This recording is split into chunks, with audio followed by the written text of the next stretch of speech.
Cindy and the McCain family, I am honored to be with you to offer my sympathies and to celebrate a great life. The nation joins your extraordinary family in grief and gratitude for John McCain. Some lives are so vivid, it's difficult to imagine them ended. Some voices are so vibrant and distinctive, it's hard to think of them stilled. A man who seldom rested is laid to rest, and his absence is tangible, like the silence after a mighty roar. The thing about John's life was the amazing sweep of it, from a tiny prison cell in Vietnam to the floor of the United States Senate, from troublemaking plebe to presidential candidate. Wherever John passed throughout the world, people immediately knew there was a leader in their midst. In one epic life was written the courage and greatness of our country. For John and me, there was a personal journey, our hard-fought political history. Back in the day, he could frustrate me. And I know he'd say the same thing about me. But he also made me better. In recent years, we sometimes talk of that intense period like football players remembering a big game.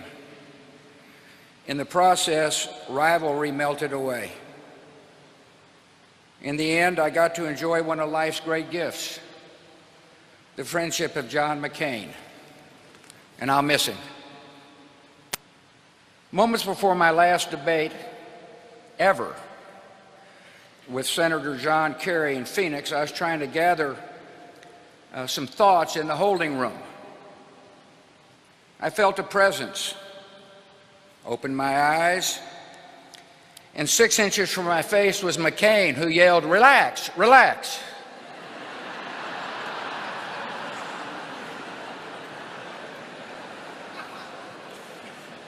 John was above all a man with a code. He lived by a set of public virtues that brought strength and purpose to his life and to his country. He was courageous, with a courage that frightened his captors and inspired his countrymen. He was honest, no matter whom it offended. Presidents were not spared. He was honorable, always recognizing that his opponents were still patriots and human beings. He loved freedom with the passion of a man who knew its absence. He respected the dignity inherent in every life, a dignity that does not stop at borders and cannot be erased by dictators. Perhaps above all, John detested the abuse of power, could not abide bigots and swaggering despots. There was something deep inside him that made him stand up for the little guy, to speak for forgotten people in forgotten places. One friend from his Naval Academy days recalls how John, while a lowly plebe, reacted to seeing an upperclassman verbally abuse a steward. Against all tradition, he told the jerk to pick on someone his own size. It was a familiar refrain during 6 decades of service. Where does such strength and conviction come from?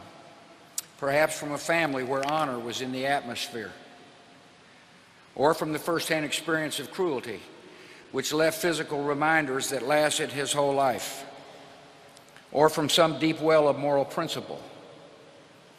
Whatever the cause, it was this combination of courage and decency that defined John's calling and so closely paralleled the calling of his country. It's this combination of courage and decency that makes the American military something new in history, an unrivaled power for good.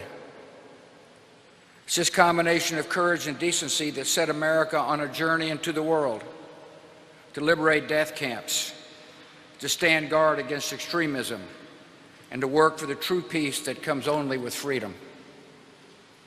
John felt these commitments in his bones. It is a tribute to his moral compass that dissidents and prisoners in so many places, from Russia to North Korea to China, knew that he was on their side. And I think their respect meant more to him than any medals and honors life could bring. The passion for fairness and justice extended to our own military. When a private was poorly equipped or a seaman was overworked in terrible conditions, John enjoyed nothing more than dressing down an admiral or a general. He remained the troublesome plebe to the end. Those in political power were not exempt. At various points throughout his long career, John confronted policies and practices that he believed were unworthy of his country. To the face of those in authority, John McCain would insist, "We are better than this.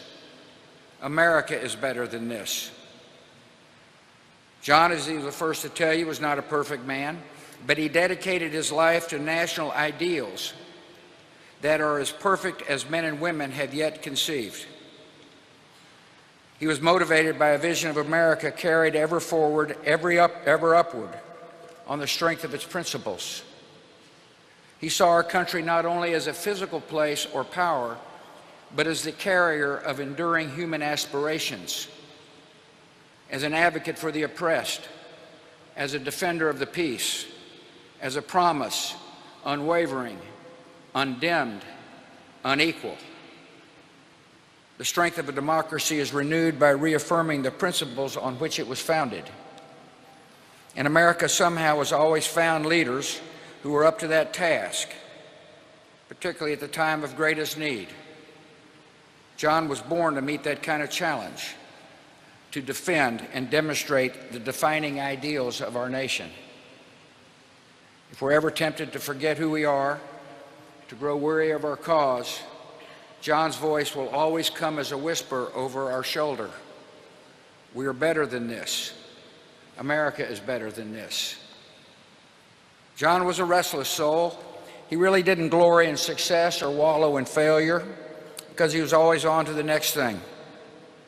Friends said he can't stay in the same experience. One of his books ended with the words, "And I moved on." John has moved on. He would probably not want us to dwell on it, but we are better for his presence among us. The world is smaller for his departure, and we will remember him as he was, unwavering, undimmed, unequal.